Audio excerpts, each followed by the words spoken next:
Okay, जब तक सभी बच्चे ज्वाइन करते हैं तब तक मैं आपको अपने कुछ प्रोजेक्ट्स दिखा देता हूँ जिस पे मैं अभी वर्क कर रहा हूँ। तो सबसे पहला जो जिस पे मैं एक्टिव प्रोजेक्ट है मेरा, वो है लैपी मार्ट।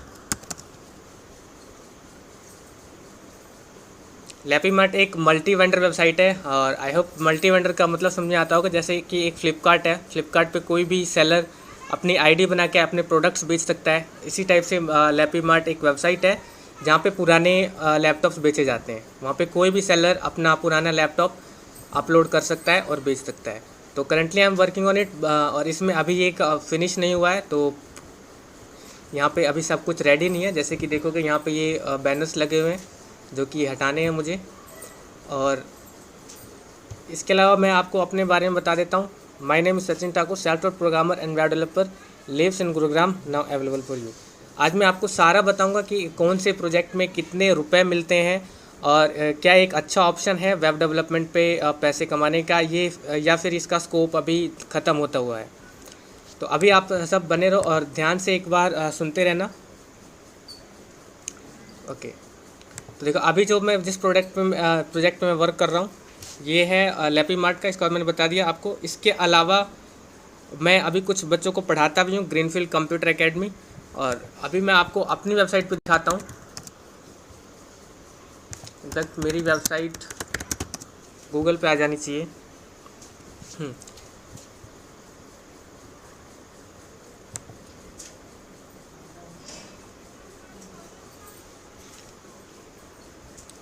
इस वेबसाइट पे मैंने अपने कुछ मेजर प्रोजेक्ट डाल रखे हैं जो कि बहुत बड़े बड़े कुछ प्रोजेक्ट हैं और बहुत सारे छोटे छोटे प्रोजेक्ट्स भी किए हैं मैंने। स्क्रीन प्रेजेंट नहीं हुई।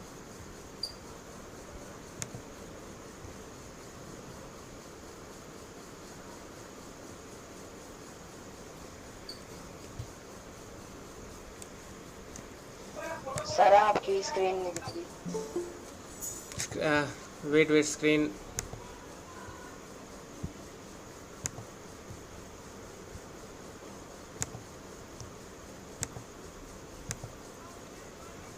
अभी सबको विजुअल होगा स्क्रीन, राइट?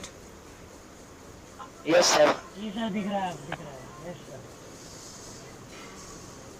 चलो, तो मैं इस वेबसाइट को खोल रहा हूँ। ये एक मेरी पर्सनल वेबसाइट है जहाँ पे मैंने अपने सारे प्रोजेक्ट्स डाल रखे हैं। और आपको इसके बारे में पता होगा, वेब डेवलपमेंट में एक टेक्नोलॉजी होता है रिएक्ट नाम का, जो कि एक एडवांस टेक्नोलॉजी है। उसके ऊपर ये बनी हुई है और उसकी जो खासियत है वो भी मैं अभी आगे बताने वाला हूँ। सारी टेक्नोलॉजी के एक एक करके सबका इंट्रोडक्शन लेने वाले हैं।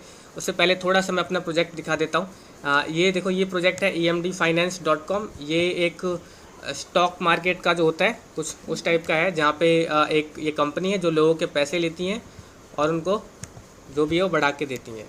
तो ये वेबसाइट मैंने बनाया था और इसके सबके पैसे बताने वाला हूँ, कितने रुपए मुझे किस में मिले थे और किस तरह से मेरे फर्स्ट जो प्रोजेक्ट कैसे फर्स्ट क्लाइंट को कैसे अप्रोच किया था मैंने और वहाँ से मुझे कितने रुपए मिले थे। तो अबाउट ये बनाना तो मैंने स्कूल टाइम में ही शुरू कर दिया था, अबाउट 11th क्लास में। बट मुझे 12th क्लास में मैंने एक वेबसाइट नहीं बनाई थी। तो उस टाइम तक मेरे पास कोई भी क्लाइंट नहीं था। तो जैसे ही मैं 12th क्लास से निकला तो मुझे डिसाइड था कि मुझे क्लाइंट्स लाने हैं। और 12th क्लास से निकलते ही मैं एक स्कूल में गया था और फर्स्ट वेबसाइट जो मैंने बनाई थी वो किडजी पब्लिक स्कूल की थी और वहाँ पे अबाउट मुझे एक वेबसाइट के 5,000 रुपये मिले थे। उसके बाद से मेरे पास बहुत सारे प्रोजेक्ट्स आने लगे और फर्स्ट बहुत सारे प्रोजेक्ट्स तो मैंने फ्री में भी किए हैं और वो करना पड़ता है कुछ प्रोजेक्ट्स शुरू में फ्री में, क्योंकि आपको कोई भी अपना प्रोजेक्ट देगा नहीं जब तक आपके पास कोई कुछ दिखाने के लिए नहीं होगा। तो ये एक वेबसाइट है। मेरा नेट अभी स्लो चल रहा है, मेरे भी बहुत सारी चीज़ें चल रही हैं शायद इसीलिए। आप विजिट करके देख सकते हो। ये वर्डप्रेस में बनी वेबसाइट है और इस वेबसाइट के मुझे अबाउट 3,000 रुपीज़ मिले थे। और आपको एक खास बताऊं तो इसमें बिल्कुल भी कोडिंग नहीं करनी पड़ी है मुझे। ये पूरा वेबसाइट वर्डप्रेस पे बना हुआ है। एक अच्छी खासी वेबसाइट है और एक बड़ी वेबसाइट है। ये पूरी वेबसाइट वर्डप्रेस पे बना हुआ है और मुझे इसमें ज़्यादा टाइम भी नहीं लगा है। ठीक है, तो बस छोटी छोटी चीज़ों का ध्यान रखना होता है वेबसाइट बनाते टाइम। कुछ ये जो इमेजेस होते हैं, इमेजेस बहुत बड़ा रोल प्ले करती हैं वेबसाइट की डिज़ाइनिंग में, क्योंकि अगर इमेज आपकी ख़राब होगी तो वो वेबसाइट वैसे ही बेकार लगेगा। तो आप इस वेबसाइट को विजिट करके देखोगे तो आपको इसमें दिखेगा कि इमेजेस किस लेवल की इमेजेस यूज़ किए गए हैं और किस टाइप से बनाया गया है। तो इस वेबसाइट के मुझे अबाउट 3,000 रुपीज़ मिले थे। इसके अलावा और भी मेरे पोर्टफोलियो में देखोगे तो एक है ये बी क्विक पूरा वेबसाइट, ये वेबसाइट भी आपको दिखाता हूँ मैं। ये भी बहुत अच्छी वेबसाइट है और इसके ऊपर इसको तो मैंने पूरा कोड किया है बेसिक से, बिल्कुल बेसिक से कोड किया है PHP के ऊपर और SQL के ऊपर। ये वेबसाइट जैसे आपने देखा होगा जो ऑर्डर ले जाते हैं, ट्रैक करना होता है, ऑर्डर वगैरह आते हैं, उस चीज़ की वेबसाइट थी।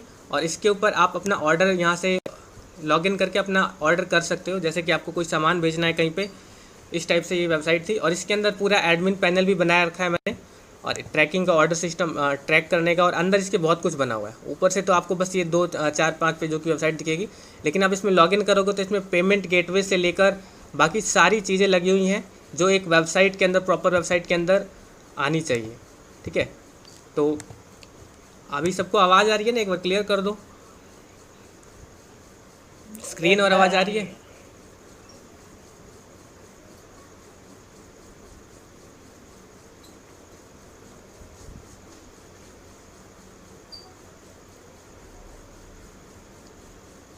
एक बार जल्दी से कंफर्मेशन दे दो, स्क्रीन आ रही है, आवाज़ आ रही है?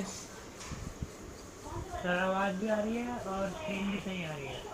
स्क्रीन नहीं आ रही है? सर स्क्रीन भी दिख रही है और आपकी आवाज़ भी विजिबल है। चलो ठीक है, वेरी गुड।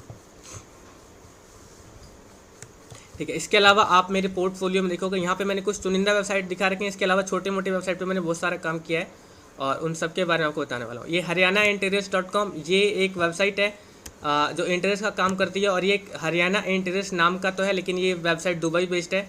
अबाउट मे भी इन्होंने पहले हरियाणा में ओपन किया फिर बाद में दुबई गए हो, पर अभी यहाँ पे जब इनकी मीटिंग होती थी मेरी, तो ये दुबई से बात करते थे आपको। और इनकी वेबसाइट पे भी कुछ भी नहीं है। ये वेबसाइट, इनकी वेबसाइट भी सिर्फ और सिर्फ क्लाइंट्स को दिखाने के लिए चाहिए था इनको। तो उनको एक, जो क्लाइंट्स को वेबसाइट दिखाने होते हैं, जो विदेशों में काम करती हैं कंपनी, उनको वेबसाइट दिखाना ज़रूरी होता है।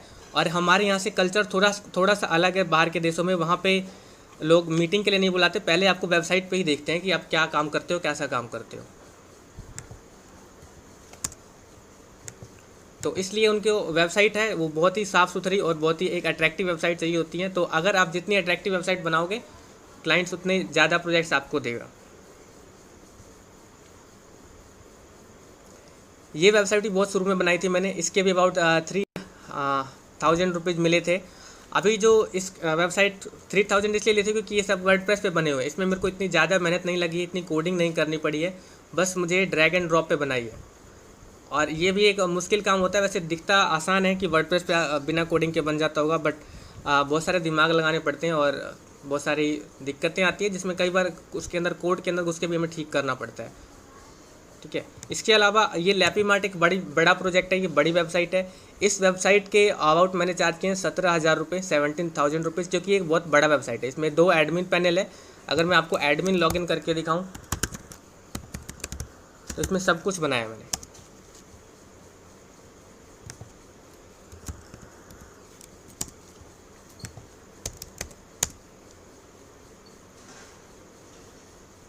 देखो, यहाँ से सारे ऑर्डर प्रोसेस किए जा सकते हैं। एक एडमिन जो सुपर एडमिन होगा, इसमें 2 टाइप्स के एडमिन है। एक तो है सुपर एडमिन जिसकी वेबसाइट है, जो मालिक है, और एक जो वेंडर्स हैं जो यहाँ पे सामान बेचेंगे अपना, उनका एक अलग एडमिन पैनल होता है। तो इसमें सारे प्रोसेसेस हैं, जैसे ऑर्डर्स कौन कौन से आए हैं उसको देखने के लिए है यहाँ पे, प्रोडक्ट्स कैसे कैसे अपलोड किए हैं, और ब्रांड्स कौन कौन से उस पर हैं, और कस्टमर्स, जितने भी लोग कस्टमर ख़रीदते हैं या फिर लॉगिन करते हैं वेबसाइट पे, उन सब की लिस्ट यहाँ पर आती है। वेंडर्स जितने भी लॉगिन करते हैं उनको जो पेमेंट देना होता है वो भी यहीं से हो जाता है।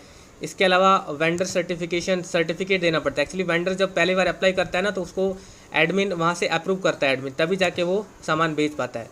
इसके अलावा यहाँ पे कैटेगरीज हैं, कैटेगरीज आपको वेबसाइट पे दिख जाएगा।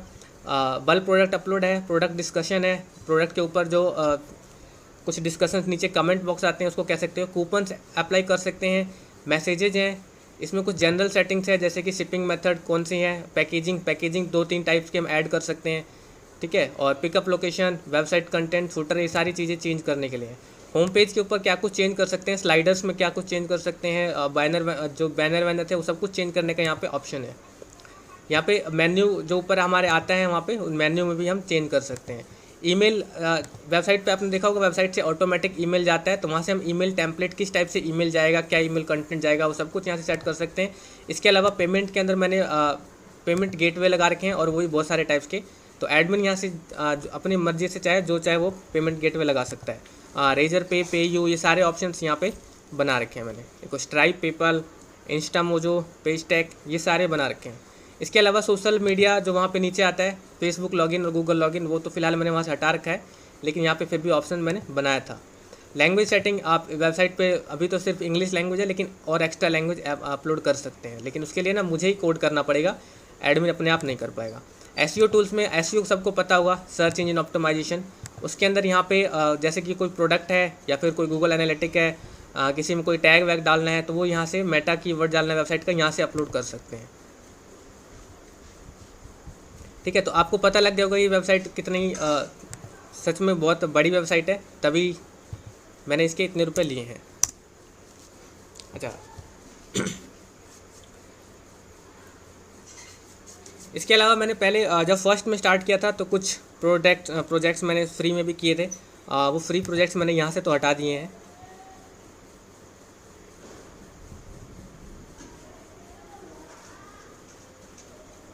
अच्छा, इसमें एक यहाँ पे ना एक मैंने आई बना रखा है, आई वर्क क्यों नहीं कर रहा, शायद ये वेबसाइट हैंग हो गया। हाँ, ये इंटरेक्टिव आई है, ये देखो ये ट्रैक करता है, एक्चुअली में माउस को ट्रैक करता है, जिससे लगता है कि हाँ कोई इंटरेक्शन हो रहा है वेबसाइट पे, और इसे खेलने में बड़ा मजा आता है। यहाँ पे ये देखो ये चैट बॉक्स है, इस चैट बॉक्स में क्या अपने आप रिप्लाई आ जाते हैं।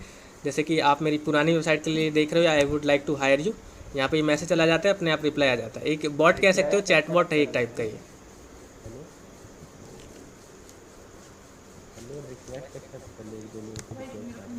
इसके अलावा एक और प्रोजेक्ट दिखाने वाला हूँ मैं आपको। वो प्रोजेक्ट अबाउट अभी तक का सबसे महंगा प्रोजेक्ट कह सकते हो।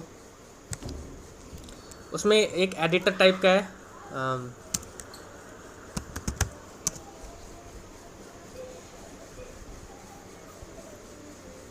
इस वेबसाइट पे अबाउट मैंने अकेले काम नहीं किया है, मेक माई कैनवस पे 2 लोगों ने, बैकएंड पे भी एक बंदा काम कर रहा था, और मैं सिर्फ फ्रंट एंड का काम कर रहा था। मतलब जितना भी डेटाबेस का काम था वो बैकएंड पे होता है, और जितना भी फ्रंट एंड का काम होता है, फ्रंट एंड मतलब जो उसके डिज़ाइन होती है, उसके ऊपर काम होते हैं, वो सारे फ्रंट एंड को देखने होते हैं। तो इसमें आपने देखा होगा कैनवस प्रिंट, कई बार प्रिंट जो आपने बैनर वैनर प्रिंट करवाने के लिए ऑनलाइन कस्टमाइजेशन के लिए इसमें एक एडिटर बनाना था, वही सबसे मुश्किल काम था, और मैंने वो बनाया था। एक मिनट मैं ओपन करके दिखाता हूँ वो कैसे काम करता है और किस टेक्नोलॉजी पे काम करता है, क्योंकि वो थोड़ा हटके टेक्नोलॉजी है और थोड़ा एडवांस टेक्नोलॉजी है। तो आपको मैं बताता हूँ वो किस टेक्नोलॉजी से किया है मैंने और क्या कुछ कर सकते हैं उससे हम।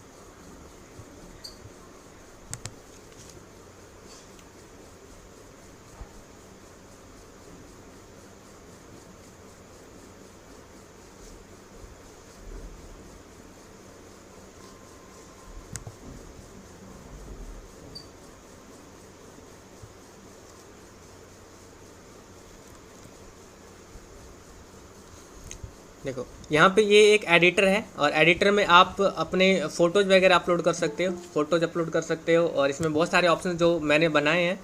ये बहुत मज़ा आएगा ये देख के आप लोगों को।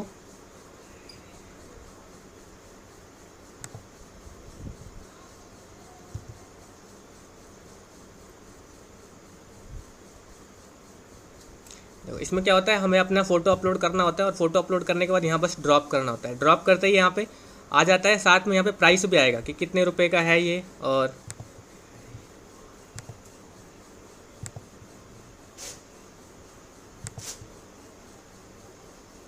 हाँ कितने रुपए का है, और कहाँ गया ये रहा, कितने रुपए का है। और इसमें हम प्रीव्यू भी देख सकते हैं। जैसे मैंने ये एक प्रोडक्ट बनाया है, इस पर मैं कुछ रूम व्यू करके दिखाता हूँ आपको। रूम व्यू में दिखेगा कि रूम पे कितना बड़ा आएगा, और आप इसको मूव भी कर सकते हो। ये सब सच में बनाने में तो बहुत मेहनत लगी है, लेकिन उसी तरह से मुझे पैसे भी मिले हैं इसके।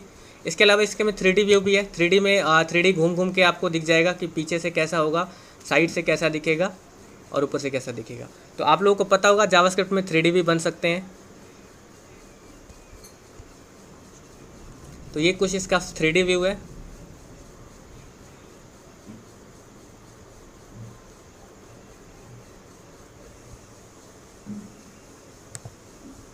ठीक है, इसके अलावा इसमें मैंने ऐड टेक्स्ट का ऑप्शन बनाया, यहाँ पे आप कुछ भी टेक्स्ट लिख दो, और टेक्स्ट लिख के यहाँ से ये चीज़ें चूज करके आप ऐड कर सकते हो।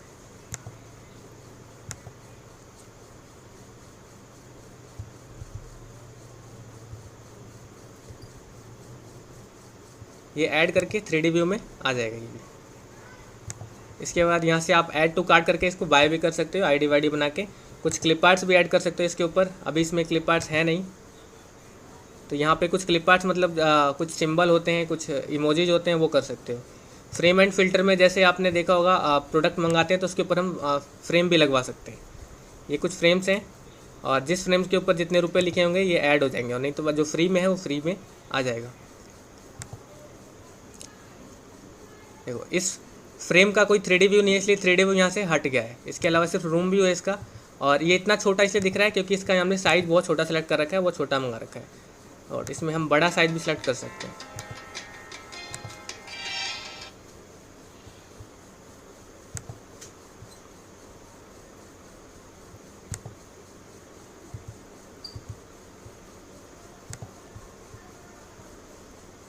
तो ये कुछ प्रोजेक्ट है। इसके अलावा ये कुछ प्रोजेक्ट हैं। इसके अलावा आपको मैं बताऊंगा सब कुछ कि फ्रंट एंड क्या होता है, बैक एंड क्या होता है, और कंपनी में कितने टाइप से वर्क होते हैं वेब डेवलपमेंट का, और कंपनी में कितनी सैलरी आप एक्सपेक्ट कर सकते हो। इसके अलावा मैं एक और प्रोजेक्ट आपको दिखाना चाहता हूँ। ये एक ऐसा प्रोजेक्ट दिखा रहा हूँ जिसको बनाने के बाद मुझे अपने आप पे कॉन्फिडेंस हो गया था कि हाँ मैं एक प्रोग्रामर हूँ, और मैंने खुल के बोला था कि हाँ मैं एक प्रोग्रामर हूँ। और वो प्रोजेक्ट है एक टाइपिंग मास्टर का, वो भी बहुत ही ज़बरदस्त प्रोडक्ट है जो कि मैंने बनाया था, और उसको बनाने में सच में मुझे बहुत टाइम लगा था। मैं उस टाइम इतना प्रो भी नहीं था। ये रहा। आवाज कट रही है सर। Any problem? सर आवाज कट रही है। आवाज़ कट रही है, कोई नहीं, आई होप आवाज़ सही आ जाएगी यहाँ पे अभी। इसमें इस प्रोजेक्ट को दिखाने के टाइम पे ना अभी मैं इसको वर्किंग में नहीं है, वर्किंग में इसलिए नहीं क्योंकि ये उस पर नहीं है, सर्वर पे नहीं है। ये इंग्लिश टाइपिंग का एक सॉफ्टवेयर था। जैसे आपने टाइपिंग मास्टर बहुत बार टाइपिंग सीखा होगा, उसी टाइप से मैंने एक टाइपिंग मास्टर का सॉफ्टवेयर बनाया था जो कि यहाँ पे आपको टाइपिंग सीखने में हेल्प करता था। यहाँ पे देखोगे तो यहाँ पे क्या क्या ऑप्शंस जो मैंने बनाए थे, आप एक बार सोच के देख लेना कि क्या कुछ लॉजिक, अगर किसी ने थोड़ी बहुत प्रोग्रामिंग लैंग्वेज पढ़ा होगा तो सोच लेना एक बार क्या कुछ लॉजिक लगाया था मैंने। यहाँ पे कुछ चीज़ें ऐड होंगी। यहाँ ये जो आपको ब्लैंक जगह दिख रही है ना, ये एक्चुअली में सर्वर पे चलेगा। सर्वर पे यहाँ पे कुछ ASDF लिखा हुआ आएगा, ठीक उसी तरह जैसे हम टाइपिंग मास्टर में करते हैं। उसके अलावा ये फर्स्ट जो की का प्रॉब्लम, इसमें 4 चीज़ें दे रखी है मैंने, 4 सेक्शन बना रखे हैं। फर्स्ट सेक्शन में आपको एग्जैक्टली बताएगा कि कौन सा बटन दबाना है, वो बटन कलरफुल हो जाएगा। ये देखोगे तो ये मैंने अलग से बना रखे हैं, ये कोई इमेज अपलोड नहीं है, ये अपने आप बटन कलरफुल होगा। और आपके हाथ के ऊपर जो ये गोला गोला सा दिख रहा है ना, ये भी कलरफुल होगा ग्रीन कलर में कि हाँ आपने ये सही दबाया है। और अगर आप गलत दबाओगे तो जिसको गलत दबाओगे उसका कलर अपने आप रेड होता है। और उसके बाद यहाँ पे ये फर्स्ट टाइम तो पूरी हेल्प करेगा आपकी। सेकंड वाले चैप्टर में क्या होगा, ये इतनी हेल्प नहीं करेगा, बस आपको टाइप करना है। अगर आप गलत करोगे तब जाके वो आपकी हेल्प करेगा, कलर करेगा यहाँ पे कि यहाँ इस बटन से ये वाला बटन दबाना है। सेंटेंस में आपको बिल्कुल भी हेल्प नहीं मिलेगी। सेंटेंस में यहाँ पे ये ना अभी लोड नहीं हुआ सेंटेंस में। सेंटेंस में क्या होगा, सिर्फ और सिर्फ एक नीचे कीबोर्ड की हेल्प मिलेगी, कीबोर्ड कैसा है, इसके अलावा कुछ भी इंटरेक्टिव नहीं होगा। और पैराग्राफ में ठीक उसी तरह से जिस तरह हम पैराग्राफ लिखते हैं उस तरह से होगा।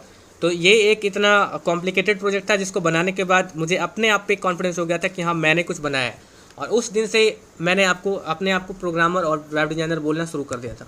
तो इस टाइप के कुछ प्रोजेक्ट्स, और इसके मुझे कोई भी पैसे नहीं मिले थे, ये मैंने अपने जस्ट दूसरों को दिखाने के लिए बनाया था। और उसको दिखा के मैंने बहुत जगह जॉब भी लिया था। इवन एक जगह तो मैंने जॉब के लिए अप्लाई किया था, उसको भरोसा ही नहीं था मैं कुछ कर लूँगा। बट जैसे ही मैं उसको 1 महीने करने के बाद जॉब छोड़ा तो वो फिर पहचान गया था कि यहाँ एक ऐसे आता है। वो मुझे रोक भी रहा था पर मुझे कुछ काम था, मैंने जॉब छोड़ दिया था वहाँ से। चलो प्रोजेक्ट्स बहुत सारे दिखा दिए मैंने आपको, और सबकी पैसे वैसे भी बता दिए हैं, कितने पैसे वैसे मिलते हैं कंपनीज में। आपको देखो, आपको अगर नॉलेज होगा तो कंपनी वाले खुद बुला लेंगे। कई बार मुझे बहुत सारे रेफरेंस से कॉल आते हैं। जैसे ही आपको नॉलेज होगा तो लोगों को पता लगेगा, ऐसा तो है नहीं आप नॉलेज को छुपा सकते हो। नॉलेज होगा तो आपको लोगों को पता लगेगा कि हाँ इसको नॉलेज है, और उस नॉलेज के अकॉर्डिंग लोग आपको अपने आप ही रेफरेंस दे देंगे। और रेफरेंस से आई हुई जॉब में इवन कई बार तो उन्होंने मेरे से ये तक कहा है कि आपका इंटरव्यू नहीं होगा। ठीक है, रेफरेंस से आई हुई जॉब में कई बार इंटरव्यू भी नहीं होता है, बट मैंने हमेशा उनको डिनाई किया है। तो एक बार आपको अगर करना आ जाएगा काम तो आपके लिए काम की कमी नहीं है। और सैलरी वो आपसे पूछेंगे कि आप कितने, अगर रेफरेंस से जॉब आया है तो।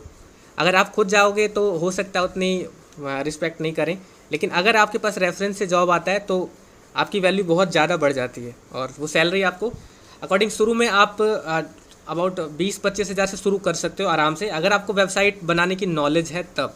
उसके बाद एक्सपीरियंस के बाद आपको 40-50 हज़ार तक की नौकरी लग सकती है। 50 के बाद थोड़ा सा मुश्किल हो जाता है जाना, क्योंकि 50 के बाद आपको बस बहुत ज़्यादा प्रो बनना पड़ेगा। अबाउट 6-7 साल का आपको कम से कम एक्सपीरियंस होना पड़ेगा। उसके बाद आपको कई बड़ी कंपनी में, छोटी कंपनियों में तो प्रो बंदे को कोई नहीं रखता है वैसे, क्योंकि छोटी कंपनी में इतना पे नहीं कर सकते हैं।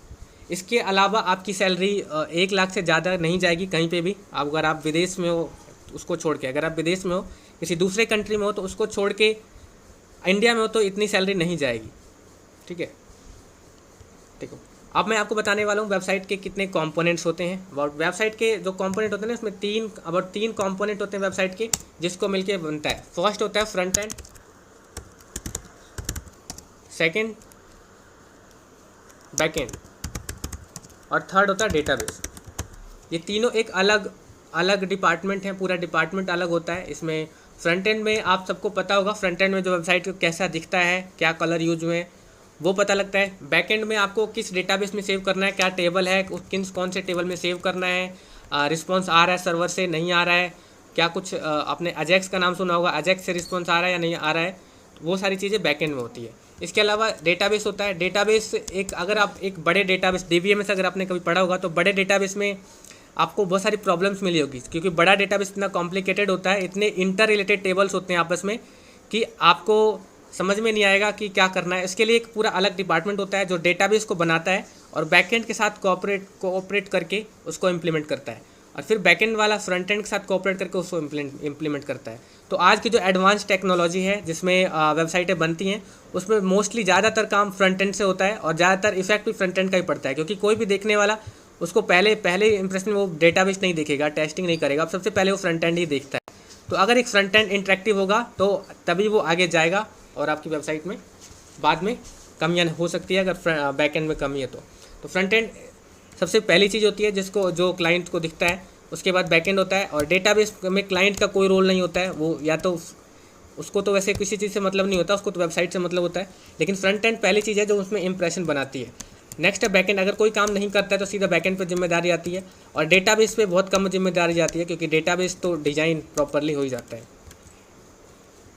तो ये 3 वेबसाइट ने 3 डिपार्टमेंट में अलग अलग जॉब कर सकते हो। इसके अलावा फुल स्टैक जॉब के लिए तीनों आपको पढ़ने पड़ेंगे, और इसमें मैं आपको कुछ टेक्नोलॉजी बता रहा हूँ कि क्या क्या हो सकता है। आपने पहले से पढ़ रखे हो HTML, जो पूरा नाम है हाइपर टेक्स्ट मार्कअप लैंग्वेज।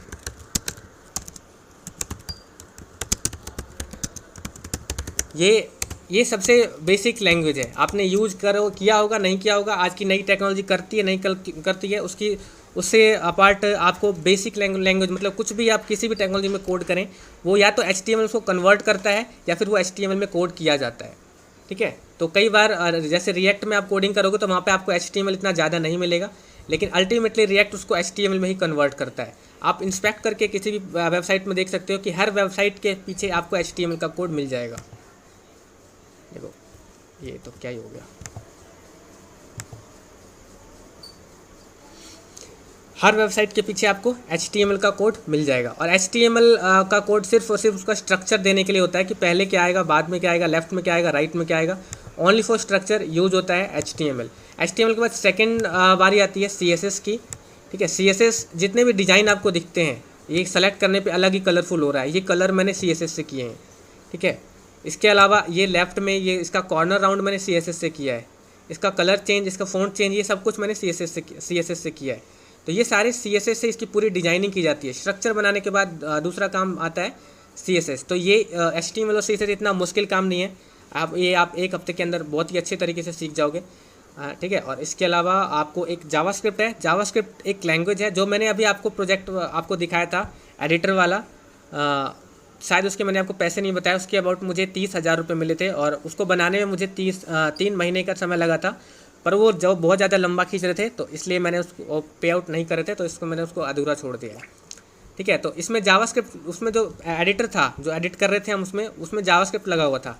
यानी जावास्क्रिप्ट इंटरेक्टिविटी के लिए यूज़ होता है, जितनी वेबसाइट होती है उसके अंदर इंटरेक्टिविटी के लिए। और आपको इसकी एक कहानी है, V8 इंजन है एक जावास्क्रिप्ट का। जावास्क्रिप्ट एक्चुअली में कोई नेटिव लैंग्वेज नहीं है, ये बस एक इंजन पे चलता है। एक गूगल ने एक इंजन बना रखा है, V8 बोलते हैं उसको, ठीक है। इस V8 इंजन के वजह से जावास्क्रिप्ट इतना पावरफुल है कि आजकल वो हर जगह यूज़ होता है। तो जब से गूगल ने इसको बनाया, इसके ऊपर बहुत सारी चीज़, इसके ऊपर फ्रंट एंड बनने लग गए हैं, वेबसाइट बनने लगी है, बहुत सारी चीज़ें बनने लगी है। बैकएंड भी पूरा शिफ्ट हो जाता है जावास्क्रिप्ट के ऊपर, Node.js इसको बोलते हैं। तो इसको बनाया था गूगल ने, जिसके बाद से जावास्क्रिप्ट का पूरा लुक चेंज हो गया है, ठीक है। तो जावास्क्रिप्ट यहाँ पे ये आई देख रहे हो, इंटरेक्टिव है, ये अपनी आंखें खोल लेता है इसके ऊपर ले जाने से।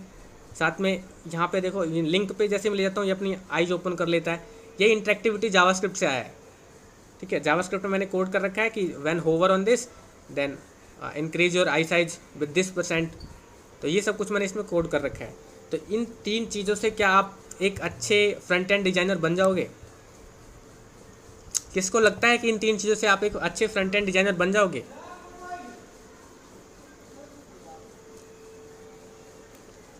सब सो तो नहीं गए ना? किसी को नींद वींद तो नहीं आ गई है? नहीं आ रही। अगर आप एक्टिव हो तो एक बार बता दो, क्या आपको लगता है यस और नो? बस दो ही ऑप्शंस में से एक ऑप्शन चुनना है। हाँ हाँ आप सुन। Yes yes. सर अगर अच्छा फ्रंट एंड डिजाइनर बनना है तो फ्रेमवर्क भी तो लेने पड़ेंगे। एग्जैक्टली, फ्रेमवर्क लेने पड़ेंगे। Navdeep, are you listening?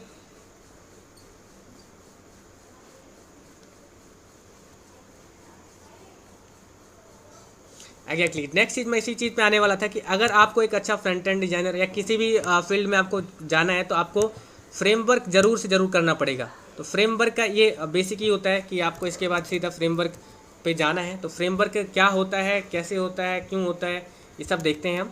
एक बहुत ही अच्छी वेबसाइट है शुरू करने के लिए, W3 स्कूल्स। आप सब ने अगर तो थोड़ा बहुत भी ट्राई किया होगा तो इस वेबसाइट पे कभी ना कभी घूमते फिरते पहुंच ही गए होगे। ये इस वेबसाइट पे देखो CSS के लिए फ्रेमवर्क है, फ्रेमवर्क नहीं लाइब्रेरी कहेंगे ना, फ्रेमवर्क अलग चीज़ होती है और लाइब्रेरी अलग चीज़ होती है, ठीक है। इसमें मैं अभी डिफरेंस बताऊंगा कुछ देर बाद। पहले समझ लेते हैं कि HTML तो खुद एक सिंपल चीज़ है। HTML का कोई भी फ्रेमवर्क, कोई भी लाइब्रेरी आपको नहीं मिलेगा।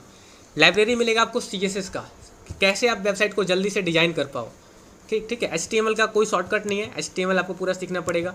CSS का सबसे फर्स्ट और फेमस लाइब्रेरी है बूटस्ट्रैप, ठीक है। बूटस्ट्रैप सबसे वो है, बेसिक है और बहुत ही अच्छी चीज़ है। उसको मैं आज तक भी यूज़ करता हूँ, वो अभी तक आउटडेटेड नहीं हुआ है।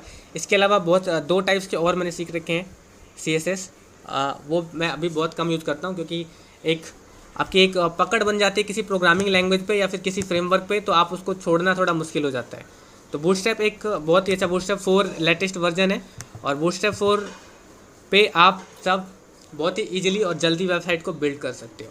इसके बाद आता है जावास्क्रिप्ट। अब जावास्क्रिप्ट में अगर आपको कोई चीज़ मूव करवानी है या फिर कोई हाइड करवाना है बटन पे क्लिक करके, तो वो चीज़ करने के लिए आपको जावास्क्रिप्ट में जहाँ पे 10 लाइन की कोड लिखनी पड़ेगी, तो वही कोड पहले से लिखे हुए हैं, बस आपको क्या करना है, यूज़ करना है, ठीक CSS की लाइब्रेरी की तरह।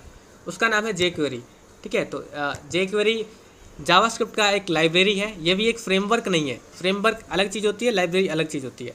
अगर आप एक काम करने के लिए, जैसे आपको कुछ गायब करना है, ठीक है, तो उस चीज़ के लिए एक बटन है, जैसे यहाँ पे देखो फेड का मैं आपको दिखाता हूँ ऑप्शन। फेड में क्या है, जैसे इस पर मैं क्लिक करूँगा तो ये फेड इन और आउट हो जाएगा। ये देखो फेड इन हो गया, फेड आउट हो गया, सर स्क्रीन शो नहीं हो रही सर।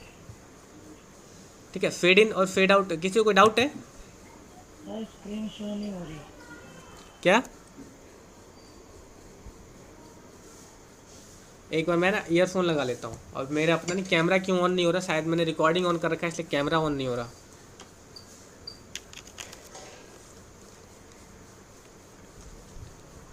चलो मैंने ईयरफोन लगा रखा है, किसी को कोई डाउट है तो एक बार पूछ लो। सर मेरा एक डाउट था, हाँ पूछो।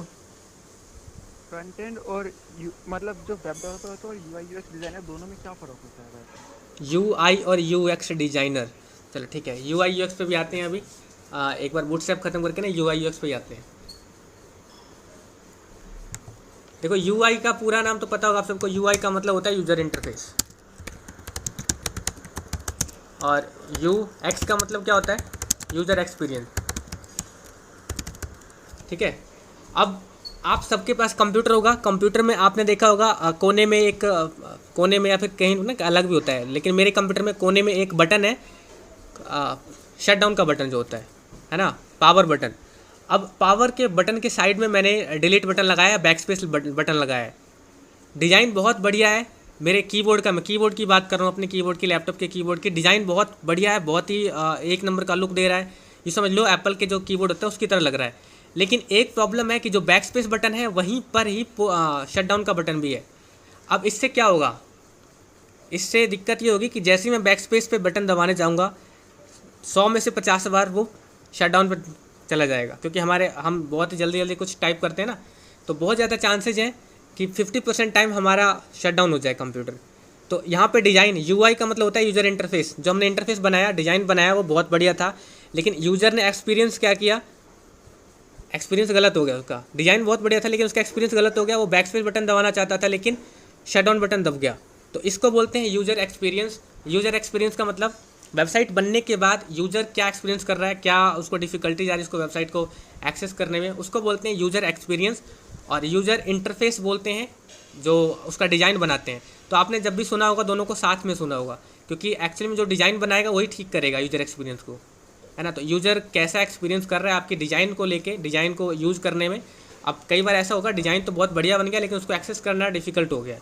लेकिन हमारे वेबसाइट का सिंपल सा मतलब होता है कि चीज़ों को ईजी करके दिखाना यूज़र को, ठीक है। आपने देखा होगा व्हाट्सएप कितना ईजी है, फेसबुक कितना ईजी है। वो जहाँ तक ईजी, बहुत सारी चीज़ों को इतनी ईजी कर देते हैं ताकि वो हर एक यूज़र ईजिली एक्सेस कर पाए। साथ में उनको डिज़ाइन का भी ध्यान रखना पड़ता है। तो डिज़ाइन और एक्सपीरियंस दोनों को साथ साथ चलने को बोलते हैं यूआई और यूएक्स, ठीक है। फ्रंट एंड और यूआई में ज़्यादा डिफरेंस नहीं है, ठीक है। फ्रंट एंड वही जो फ्रंट एंड बनाता है, यूज़र इंटरफेस बनाता है। और कोई डाउट?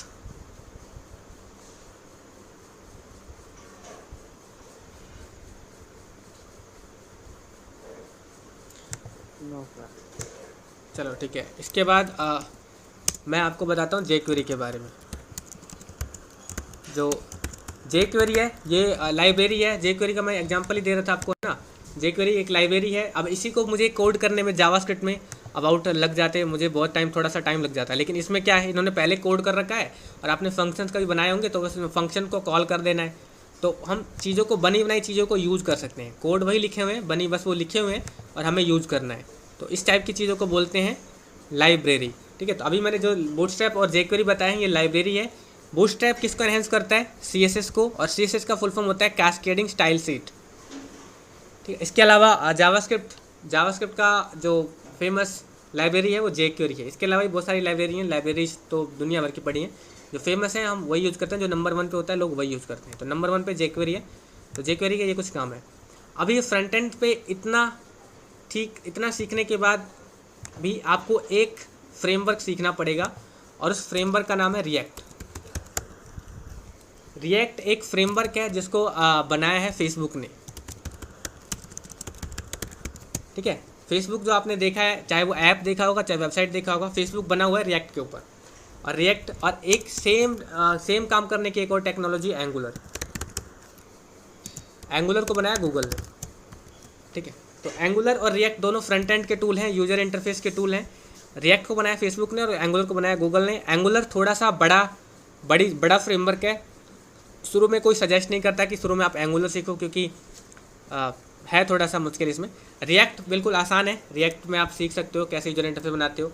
और यहाँ पे देखोगे तो इसकी खास बात क्या है रिएक्ट का, ये पेज लोड नहीं होने देता है। यहाँ पे देखो वेबसाइट डेवलपमेंट कोर्स पे मैं क्लिक करूँगा तो यहाँ पे लिंक अपडेट हो गया, लेकिन मेरा वेबसाइट अपडेट नहीं हुआ और कंटेंट भी चेंज होगा यहाँ पे, ठीक है। ऐसे ही अगर मैं how long does it take पे क्लिक करूँगा तो यहाँ पे लिंक भी चेंज हो गया, कंटेंट भी चेंज हुआ, पर वेबसाइट रीलोड नहीं हुआ। यही काम करता है रिएक्ट वेबसाइट को लोड, सिंगल पेज वेबसाइट, इसको बोलते हैं सिंगल पेज वेबसाइट बनाना, ठीक है। तो ये काम है रिएक्ट का। और रिएक्ट एक लाइब्रेरी नहीं है, रिएक्ट एक फ्रेमवर्क है। फ्रेमवर्क उसको बोलते हैं जिसमें एक इंजन लगा होता है जो उसको इंटरप्रेट करता है। तो रिएक्ट जब इंस्टॉल करोगे तो उसके अंदर बहुत सारे डिपेंडेंसीज आएंगी, एक इंजन आएगा जो उसको प्रोसेस करेगा रिएक्ट के कोड को, ठीक है। एक तरह से कोड को चेंज करेगा। और लाइब्रेरी वो होता है जो पहले से कोड लिखे होते हैं उसको यूज़ करना, ठीक है। एक बार और बता देता हूँ, लाइब्रेरी वो होता है जो पहले से हमने कोड लिख रखे हैं उसको यूज़ करना। और फ्रेमवर्क क्या होता है, जो हमने कोड लिखा है उसको एक इंजन उसको चेंज करेगा। जैसे रिएक्ट को ना HTML में चेंज कर देगा, वो रिएक्ट जावास्क्रिप्ट से लिखा जाता है, उसको HTML में चेंज कर देगा, CSS में चेंज कर देगा। तो ये कुछ बेसिक डिफरेंस है। अभी इतना एनफ है फ्रंट एंड के लिए। अब चलते हैं हम बैकएंड की तरफ। बैकएंड में जो भी हम डेटाबेस से कनेक्शंस बनाते हैं, डेटाबेस कैसे कनेक्ट करते हैं, ये सारी चीज़ें हैं। तो इसमें सबसे पहले आपको सबसे इजी PHP मिलेगा। इसके अलावा ये बैकएंड के लिए काम आएगा। Node.js भी बहुत फेमस है। पाइथन पे भी बैकएंड बनता है, लेकिन शुरू में कोई सजेस्ट नहीं करेगा कि आप पाइथन पे बैकएंड बनाओ और Node.js पे बनाओ, ठीक है। पाइथन पे बैकएंड बनता है और भी बहुत सारे ऑप्शन हैं हमारे पास, बहुत सारे ऑप्शन हैं एक्चुअली। तो PHP सबसे आसान और एक सही में इसमें ज़्यादा इंस्टॉलेशन वगैरह नहीं करने पड़ते, सबसे ईजी लैंग्वेज है PHP। और PHP के साथ आपको डेटाबेस में आपको SQL या MySQL मिल जाएगा। इन दोनों में ज़्यादा डिफरेंस नहीं है, ठीक है। इसके अलावा आपको एक MariaDB मिलेगा। ये एक अलग टाइप का डेटाबेस है, इसको हम कहते हैं जेसन में, ठीक है। ये टेबुलर फॉर्म के डेटाबेस हैं, SQL और MySQL ये टेबुलर फॉर्म के डेटाबेस हैं। MariaDB किस टाइप का डेटाबेस है? जेसन टाइप का, ठीक है, एक फाइल टाइप का डेटाबेस है। तो SQL इज एनफ। तो PHP और SQL एक अच्छा कॉम्बिनेशन है। फेसबुक भी पहली बार PHP और SQL में बना था, ये आपको पता होगा। तो बैकएंड पे ये दोनों चीज़ें हैं और ज़्यादा बैकएंड पे ज़्यादा कुछ काम होता नहीं है, बस PHP से SQL को कनेक्ट करना होता है और फ्रंट एंड को कनेक्ट करता है, यानी इंटरमीडिएट होता है। इसमें भी आपको कुछ लाइब्रेरीज मिल जाएंगी, पर लाइब्रेरी यूज़ करना एक अच्छा ऑप्शन नहीं है जब तुम्हारे पास फ्रेमवर्क है। तो फ्रेमवर्क आपको PHP का मिल जाएगा, बहुत सारा फ्रेमवर्क।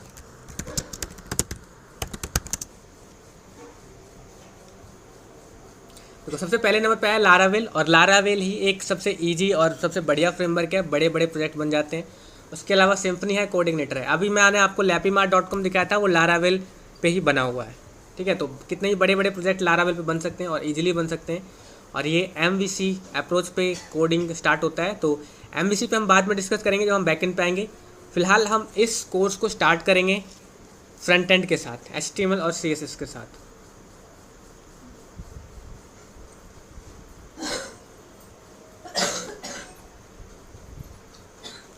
ठीक है, तो हाँ लारावेल है, इसमें SQL ही यूज़ होता है। इसके अलावा बैकएंड के बाद डेटाबेस हो गया हमारा। हाँ, इसके अलावा अब एक और है हमारे पास वर्डप्रेस। सबको पता होगा वर्डप्रेस एक CMS है। CMS का मतलब होता है कंटेंट मैनेजमेंट सिस्टम।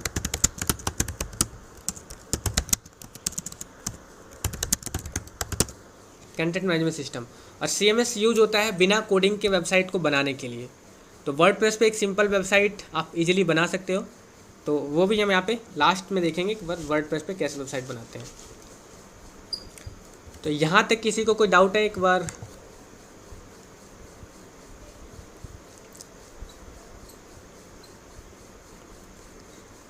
सही यस और नो, अगर नहीं है तो हम आगे चलते हैं, और है तो मैं डाउट क्लियर करता हूँ। Mukul, no sir. नवदीप,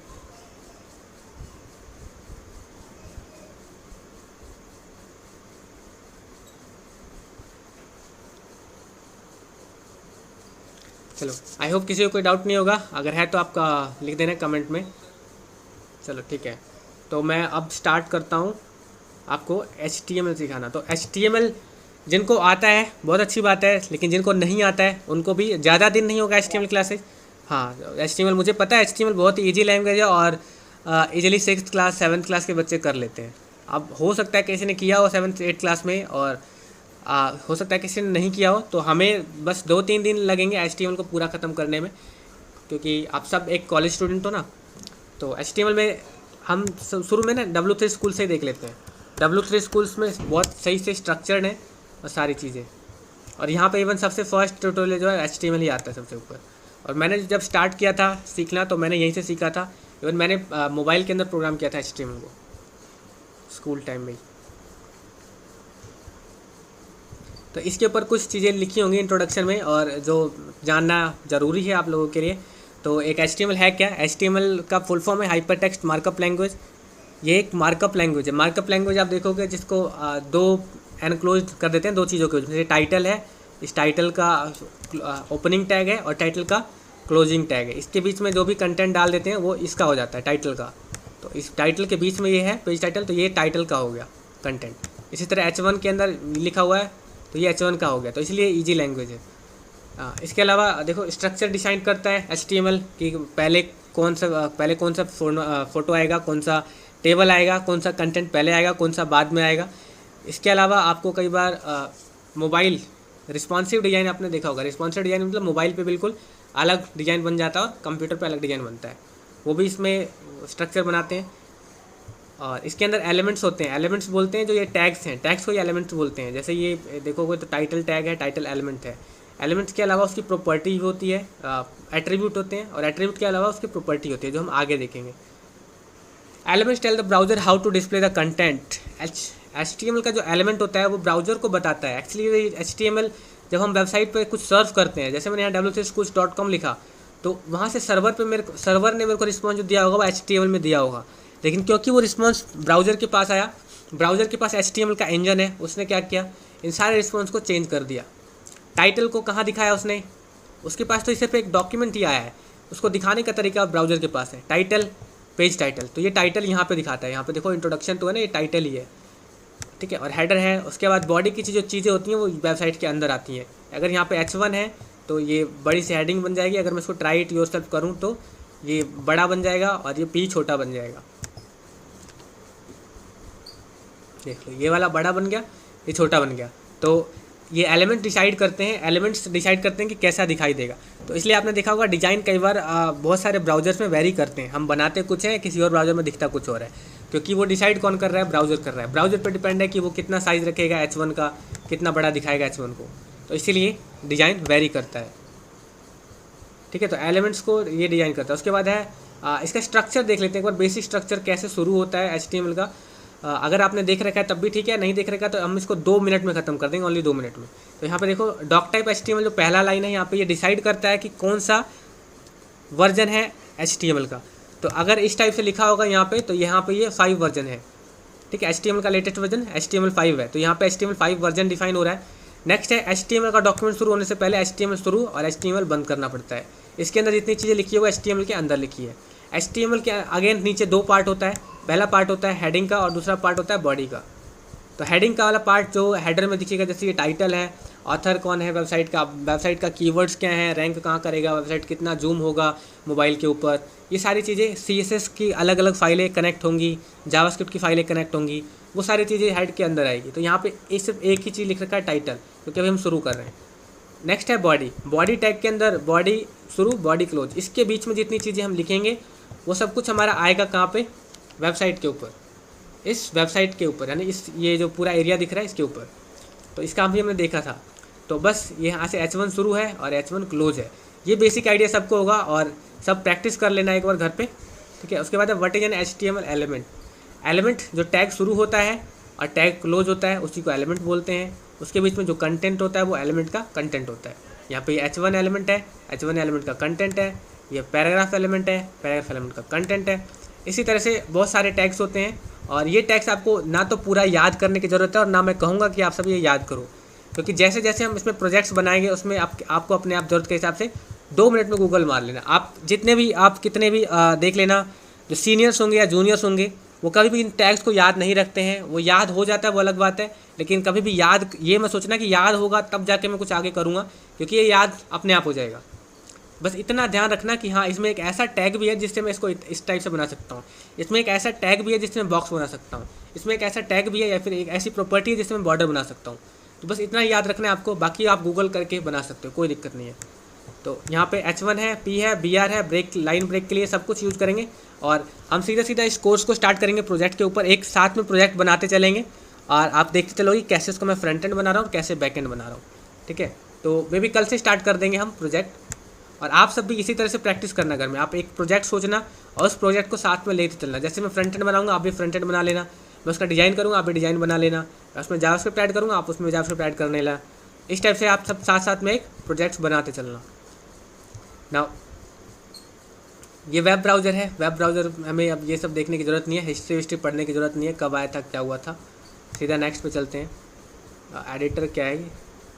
अच्छा हाँ, तो यहाँ पे एडिटर सबसे पहले लिखेंगे कैसे, क्योंकि अगर किसी ने एक दिन भी HTML पे वर्क नहीं किया हो या फिर किसी को पहली बार जो अटेंड कर रहा है HTML की क्लासेज, तो उसको तो यही कन्फ्यूजन होगी ना कि हम स्टार्ट कैसे करें, कहाँ पे लिखें HTML का कोड। तो मैं एक सिंपल सा फाइल बना के दिखा देता हूँ, इसमें भी ज़्यादा टाइम नहीं लगेगा, हमें 5 मिनट लगेगा। और अगर कंप्यूटर थोड़ा फास्ट चले तो 5 मिनट ही लगेगा।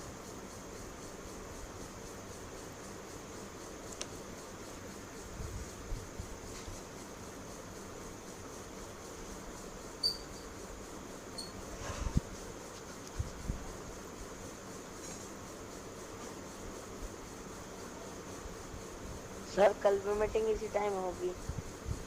कल बच्चे मैं आपको बता दूंगा, लिंक सेंड कर दूंगा, वैसे तो इसी टाइम होगी।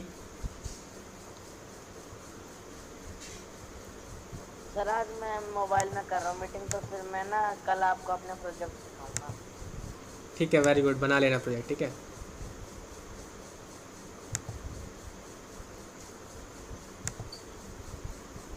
क्या कर रहा था मैं? हाँ, मैं फोल्डर बना रहा था।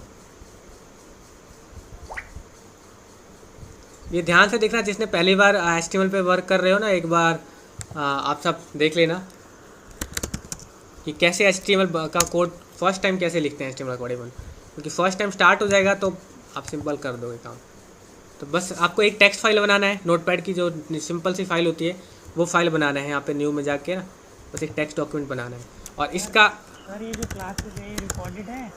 हाँ, मैं अभी तो रिकॉर्ड कर रहा हूँ, क्योंकि हो सकता है कुछ बच्चे ज्वाइन नहीं करेंगे। और क्योंकि सर बीच बीच में ना कभी कभार आपकी वॉइस जा रही थी, शायद मेरा नेटवर्क प्रॉब्लम हो। हाँ, कोई बात नहीं, ये रिकॉर्ड एक मिनट, मैं रिकॉर्ड कर रहा हूँ, वैसे तो ये हट जाए तब ना। हाँ, रिकॉर्ड हो रहा है, रिकॉर्ड आपको मिल जाएगा। ठीक है, मैं रिकॉर्डेड भी देख लूँगा सर। ठीक है, धीरज शर्मा, आवाज़ आ रही है?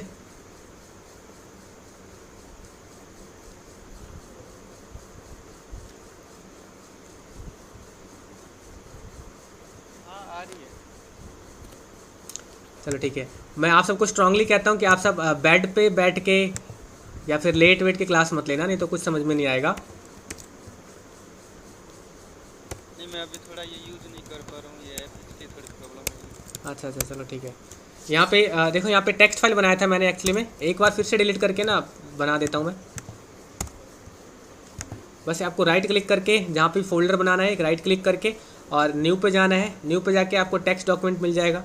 टेक्स्ट डॉक्यूमेंट बनाओगे तो .txt की फाइल मिलेगा। इसका नाम चेंज कर लेना है। इसका नाम चेंज करके मोस्ट प्रोबेबली आप इंडेक्स रखोगे, क्योंकि जो मेन पेज होता है ना वो इंडेक्स होता है, इंडेक्स नाम होता है उसका, डिफ़ॉल्ट नेम होता है इंडेक्स। ठीक है, एक इसके साथ मेरे साथ बहुत बुरा हुआ था। मैं वेबसाइट डेवलपमेंट सीख रहा था, मैंने वेबसाइट पूरी होस्ट करना सीख लिया, और इस कोर्स में आपको होस्ट करना भी सिखाऊंगा। और होस्ट करने के बाद पता क्या हो रहा था, मैं जैसे ही जा रहा था ना, इवन मैंने एक वेबसाइट ली थी www.example.com, मुझे एग्जैक्टली याद नहीं है, शायद सचिन D7 था, हाँ सचिन D7.com वेबसाइट ली थी।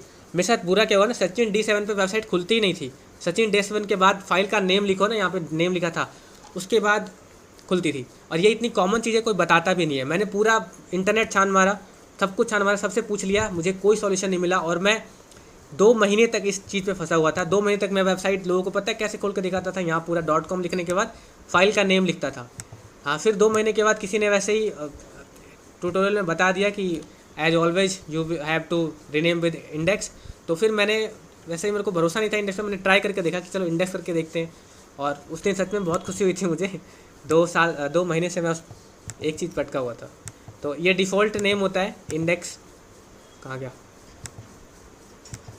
index.html। इसको आप राइट क्लिक करोगे और इसको ओपन विद नोटपैड, या फिर आपके पास जो भी टेक्स्ट एडिटर है, आपको मैं टेक्स्ट एडिटर भी बताऊंगा कौन सा यूज़ करना है। मैं अभी यहाँ पे नोटपैड++ यूज़ कर रहा हूँ। इसको नोटपैड के साथ यूज़ कर लेना है।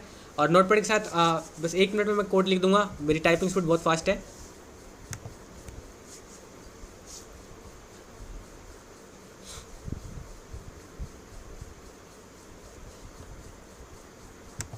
चलो, ये अभी बिल्कुल ब्लैंक फाइल है। तो यहाँ पे सबसे पहले हमें क्या करना होगा, ये लिखना होगा वर्जन। इसके बाद आपको HTML शुरू करना होगा, HTML क्लोज करना होगा। HTML के बाद HTML के अंदर दो चीज़ें होती हैं, एक होता है हेड और हेड क्लोज, और हेड के बाद बॉडी होता है और बॉडी क्लोज। ठीक है, ये दो पार्ट होते हैं। HTML सबसे पहला पार्ट होता है। HTML के अंदर ये समझ लो, ये फैमिली ट्री की तरह समझ सकते हो। पहला HTML सबसे बड़ा पिताजी हैं और इनके दो बच्चे हैं, हेड हैं और बॉडी हैं। हेड के अंदर बहुत सारी चीज़ें आ सकती है और बॉडी के अंदर बहुत सारी चीज़ें आ सकती है। तो हम हेड के अंदर नॉर्मली टाइटल ही लिख देते हैं सिर्फ, और टाइटल में हम क्या लिखेंगे, टाइटल ही लिखेंगे। ठीक है, हेड। और बॉडी के अंदर हम H1 टैग लगाते हैं। H1 का मतलब होता है हेडिंग 1,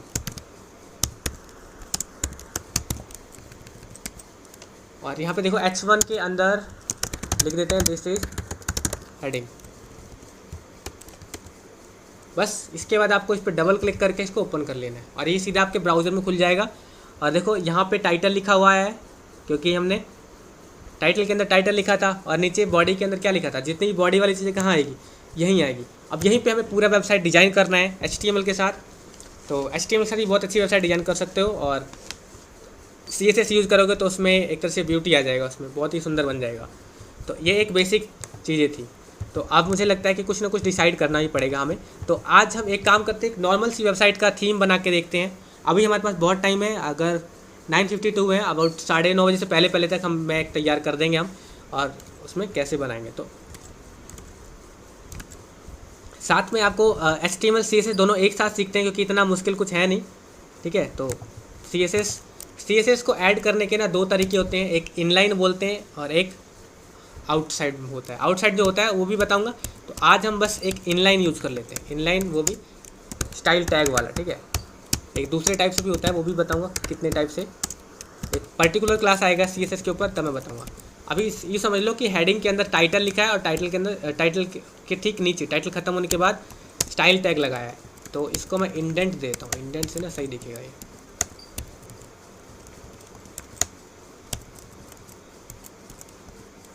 ठीक है, अब इसके अंदर देखोगे तो सारा जो वेबसाइट होता है बॉक्स मॉडल पे बना होता है।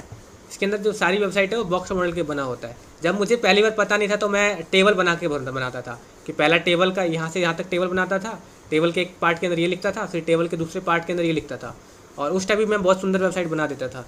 लेकिन मुझे पता नहीं था उस टाइम बॉक्स कैसे यूज़ करते हैं, तो मैंने टेबल बना के यूज़ किया। लेकिन यहाँ पे बॉक्स हमारे लिए अवेलेबल है। ठीक, तो कोई भी एक वेबसाइट देख लेते हैं, यहाँ इस वेबसाइट को देख लेते हैं। ऊपर देखोगे तो एक ये बॉक्स है, इस बॉक्स के अंदर ये सारी चीज़ें छोटे छोटे बॉक्स हैं।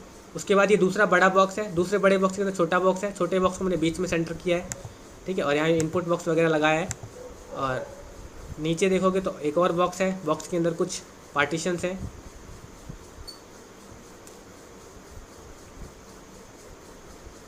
ठीक है, तो बॉक्स कैसे बनाते हैं, तो शुरू में हम एक बॉक्स बनाते हैं जहाँ पे हम लोगो वगैरह लगाएंगे। तो हेडिंग से पहले ही होगा वो बॉक्स डेफिनेटली। बॉक्स बनाने के लिए हमें लिखना पड़ता है डिव।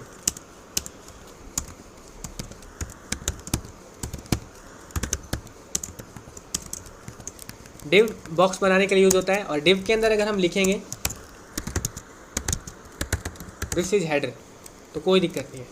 अब ये बॉक्स अपीयर होगा नहीं, यहाँ पे बस आकर रिफ्रेश, इसको सेव करना है। यहाँ पे मैं क्या कर रहा हूँ, सेव कर रहा हूँ। मैंने Ctrl+S दबा दिया, देखो यहाँ पे रेड है ना, Ctrl+S दबा दिया मैंने, यहाँ पे सेव हो गया। और यहाँ पे आके बस रिफ्रेश करना है। दिस इज हेडर तो आ गया, लेकिन हमें बॉक्स कहीं दिखाई नहीं दे रहा है। तो बॉक्स नहीं दिखाई दे रहा है, इसके लिए हम क्या करेंगे, स्टाइल टैग को हटा देते हैं, इसको बाद में यूज़ करेंगे। इनलाइन यूज़ करते हैं आज हम, इसको कल यूज़ करेंगे। तो यहाँ पे देखो डिव के अंदर सीधा हमें स्टाइल लगाना है, एट्रीब्यूट, और स्टाइल एट्रीब्यूट के अंदर हमें एक प्रॉपर्टी लगानी है, बॉर्डर 1 पिक्सल सॉलिड रेड। ठीक है, ये मैं एंटर कर देता हूँ, इससे कोई दिक्कत नहीं है। ये स्ट्रक्चर करने के लिए इसको एंटर कर देता हूँ। मैंने यहाँ पे इसका बॉर्डर लिखा है 1 पिक्सल सॉलिड रेड, सेव किया मैंने और F5 किया। देखो यहाँ पे अब ये बॉक्स अपीयर हो गया है। अब ये बॉक्स तो अपीयर हो गया, लेकिन ये ऊपर कुछ फालतू की जगह आ रही है और लेफ्ट में कुछ फालतू का जगह है, राइट हैंड से भी कुछ फालतू का जगह है। तो ये तो हमें नहीं चाहिए, तो हम इसको बाद में हटाएंगे। जब हम दिखेगा ना क्या प्रॉब्लम हो रहा है इसकी वजह से, तब हटाएंगे। अभी आपको पता नहीं लग रहा कि इससे क्या प्रॉब्लम होगा, कोई प्रॉब्लम नहीं है हमें। इस डिव के अंदर अगेन हम 2 डिव बना लेते हैं, या फिर अगर हम 2 डिव बना लेते हैं। एक डिव होगा माई लोगो का, जिसमें हम लोगो लगाएंगे। और दूसरा डिव होगा मेन्यू का।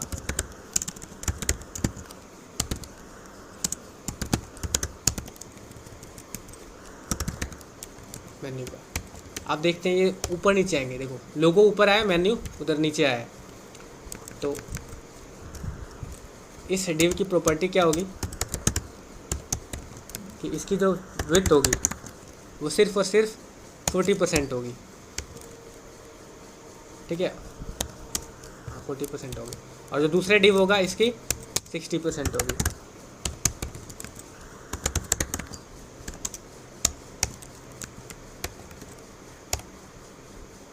चलो ठीक है, अब इसमें बॉर्डर नहीं है तो इसलिए इसका बॉर्डर भी नहीं दिख रहा। तो हम एक बार विजुअलाइज करने के लिए मैं सबका बॉर्डर बना देता हूँ।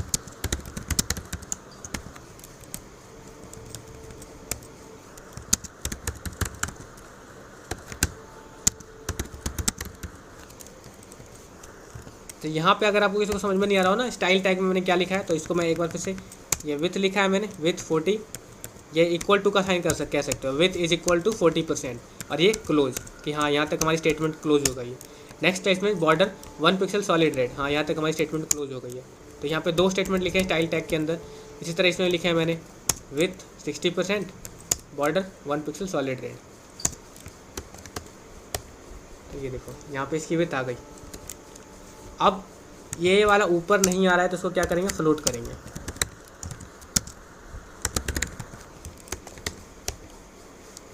अभी फ्लोट राइट हो गया, लेकिन इसको 50% करते हैं, हाँ साइज़ बड़ा है।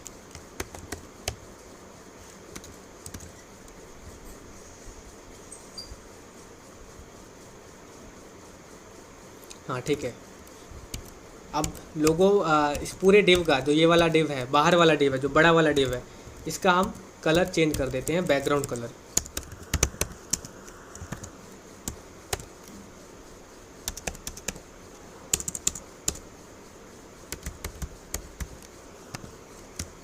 ये कलर कोड है यहाँ पे ना, यहाँ पे मैं रेड ब्लैक कुछ लिख भी सकता हूँ और कलर कोड भी दे सकता हूँ, तो ब्राउज़र खुद समझ जाता है। तो यहाँ पे देखो कुछ थोड़ा सा कलर डार्क हो गया होगा ऊपर वाला, ठीक है। अब यहाँ पे लोगो में हम लोगो ही लिखा रहने देते हैं, लेकिन इसको बोल्ड कर देते हैं। बोल्ड करने के लिए सिंपली बी टैग होता है, जो मैंने क्लोज कर दिया और अब शुरू भी कर दूंगा। तो बी टैग के अंदर है, मतलब ये बोल्ड हो जाएगा, मोटा हो जाएगा, तो ये बोल्ड हो गया, ठीक है। और मेन्यू, हाँ मेन्यू को भी ऐसे रहने देते हैं।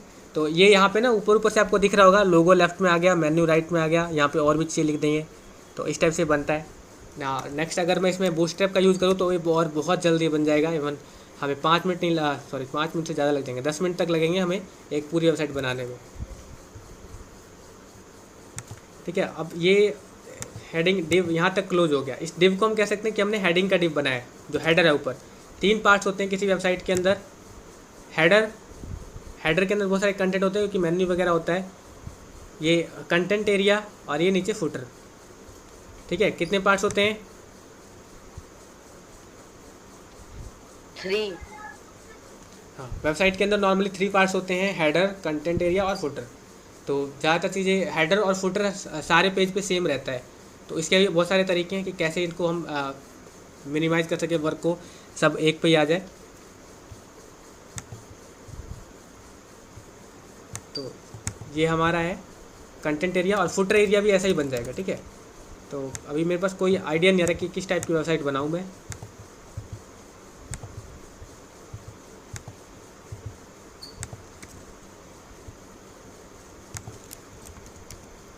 चलो एक पर्सनल सी वेबसाइट बना लेते हैं। तो यहाँ पे आप, ये ऊपर वाला एरिया था ना, ये अलग था। अब ये कंटेंट, कमेंट सबको पता होगा कि हमने प्रोग्रामिंग लैंग्वेज में देखे होंगे कमेंट्स कैसे करते हैं। HTML में कमेंट्स देखो कैसे करते हैं, एक एंगुलर ब्रैकेट स्टार्ट करते हैं और एक्सक्लेमेशन मार्क लगा के 2 बार ये डैश लगाते हैं। इसके बीच में आप जो भी लिखोगे वो ब्राउज़र इग्नोर कर देगा।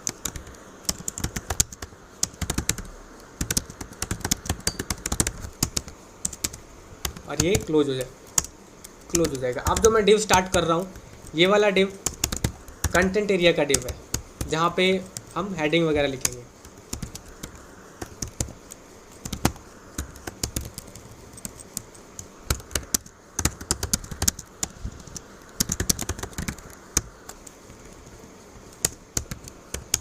और ये P है पैराग्राफ के लिए।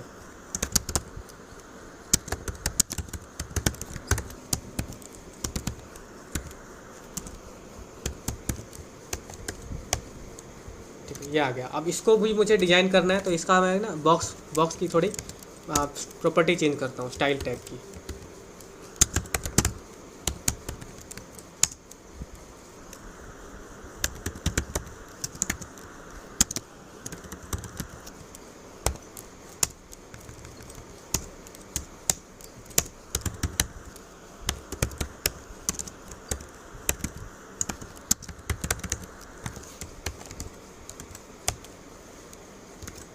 इसमें मैं पैडिंग दे दूँगा। पैडिंग क्या होता है? पैडिंग,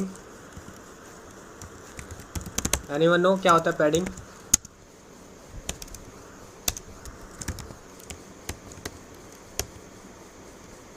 बॉक्स के अंदर जगह छोड़ना, ठीक है। ऊपर से 50 पिक्सल, नीचे से 50 पिक्सल, लेफ्ट से 50 पिक्सल और राइट से 50 पिक्सल। यहाँ पे मैंने पैडिंग का मतलब होता है, तो यहाँ पे मैंने नीचे पैडिंग छोड़ा है यहाँ पे, और बस।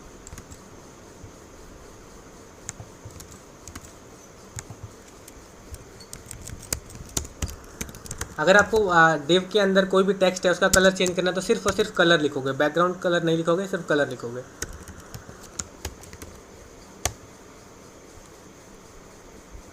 अगर आपको यहाँ पे फ़ॉन्ट स्टाइल चेंज करना है, डिफ़ॉल्ट फ़ॉन्ट तो कैलिबर ही होता है। अगर मुझे एरियल करना है तो यहाँ पे मैं फ़ॉन्ट फैमिली लिखूँगा, फ़ॉन्ट फैमिली एरियल। देखो फ़ॉन्ट स्टाइल चेंज हो गया, एरियल आ गया।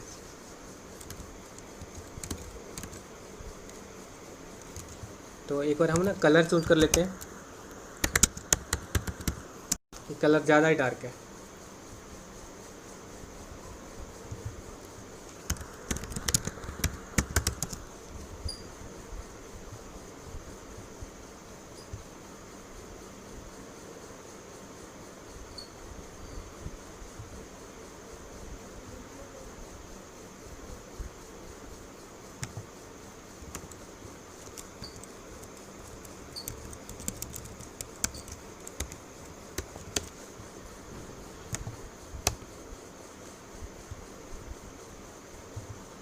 हाँ, तो एज ए वेब डेवलपर आपको शार्प कलर यूज नहीं करने हैं, शार्प कलर यूज नहीं करने हैं। जैसे ये बहुत ज़्यादा जो आँखों को चुभे, ठीक है, इस टाइप के कलर्स यूज नहीं करने हैं। और दूसरी बात क्या बोलते हैं उसे, कॉन्ट्रास्टेड कलर यूज करने हैं टेक्स्ट और बैकग्राउंड के बीच में, ठीक है। कॉन्ट्रास्टेड कलर का मतलब अगर बैकग्राउंड लाइट कलर में है तो उसमें जो टेक्स्ट होगा वो डार्क कलर में होना चाहिए। डार्क और लाइट समझते हो ना। और अगर जो आपने लिखा है वो लाइट कलर में है तो बैकग्राउंड डार्क में होना चाहिए। अगर बैकग्राउंड डार्क है तो जो लिखा है वो लाइट कलर में होना चाहिए। ये चीज़ें हमेशा ध्यान रखोगे तो अच्छा वेबसाइट डिज़ाइन बनेगा। ये तो शुरू में कई बार वेबसाइट बनाता था लेकिन इतना बढ़िया बनता नहीं था, मुझे समझ में नहीं आता क्या हुआ है, क्यों नहीं लग रहा है बढ़िया। तो कलर हमेशा कॉन्ट्रास्टेड रखना है, किस चीज़ के बीच में, कंटेंट के बीच में, कि क्या उसमें लिखा हुआ है और बैकग्राउंड में क्या चीज़ें हैं। चाहे आप इमेज यूज़ करो, चाहे आप ग्राफिक डिजाइनिंग करो या फिर वेब डिजाइनिंग करो, इस चीज़ का ध्यान रखना है।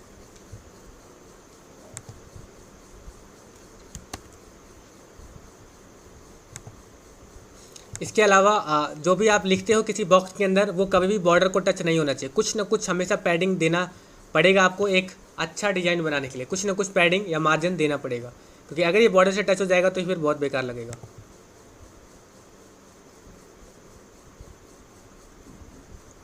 ना मैंने डिज़ाइन सोच नहीं रखा तो मुझे समझ में नहीं आ रहा आगे क्या बनाऊँ, तो जस्ट एक फोल्डर बना देते हैं अब।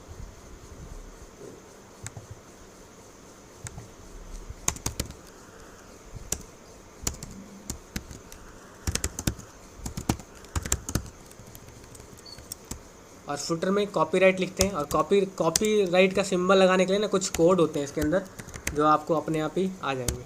कॉपी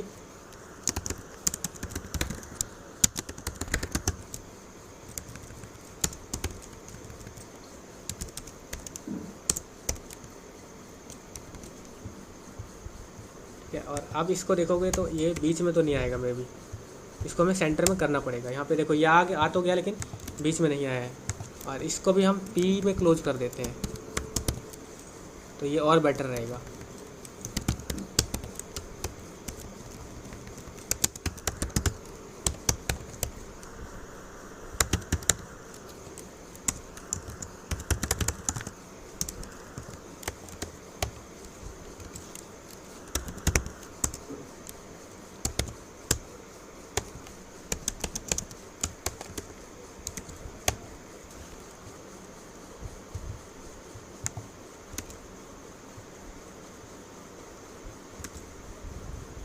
चलो तो कुछ हद तक मैंने सिंपल सिंपल इतना तो आपको करके आना ही है, ठीक है। यहाँ तक किसी को कोई डाउट है तो बता दो।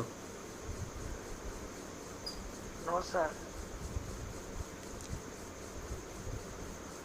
धीरज, नवदीप। सर कोई डाउट होगा तो रिकॉर्डिंग वाला भी देख लेंगे और कल पूछ लेंगे, ठीक कल है वाली क्लासेस में। ठीक है ठीक है ठीक है। तो इतने पे मीटिंग एंड करते हैं, और अगर कोई डाउट होगा तो। सर एक क्वेश्चन भी था सर। हाँ सर एक क्वेश्चन है सर। हाँ बोलो। सर ये वीडियो रिलेटेड है, मतलब वीडियो की क्वालिटी कैसे कंप्रेस करें सर? इंटरनेट एक्चुअली थोड़ा कम था मेरे पास आज, थोड़ी वीडियो कैसे रिड्यूस कर सकते? कितने एमबी की वीडियो, मतलब कितने एमबी की वीडियो, कितनी बड़ी वीडियो है? नहीं ये जो क्वालिटी ज़्यादा है इससे कोई मतलब वीडियो ज़्यादा वो तो नहीं होगा, मतलब एमबी कटेगी तो नहीं? अच्छा, इसके ऊपर गूगल मीट्स के ऊपर? हाँ हाँ हाँ ये गूगल मीट्स के ऊपर हाँ, जैसे 360 और 360 में चलता है गूगल मीट के ऊपर, इतना ज़्यादा भी नहीं होता। इसमें लगभग के नहीं कटेगा ना? नहीं, इतना ज़्यादा नहीं कटेगा। ठीक है। कल कितने बजे आना सर? कल 9 बजे ही। 9 बजे? हम्म। सर थोड़ा टाइमिंग पहले नहीं हो सकता सर, 8 बजे के आसपास? नहीं, 8 बजे ना एक्चुअली थोड़ा सब है ना बाहर से आते हैं अचानक से, 9 बजे सब फ्री हो जाते हैं, ठीक है। हाँ, सर ठीक है सर। सर डेली इसी लिंक से ज्वाइन करना है? डेली हाँ, इसी लिंक से ज्वाइन करना है। Okay sir. ठीक है सर, ठीक है सर। ठीक है।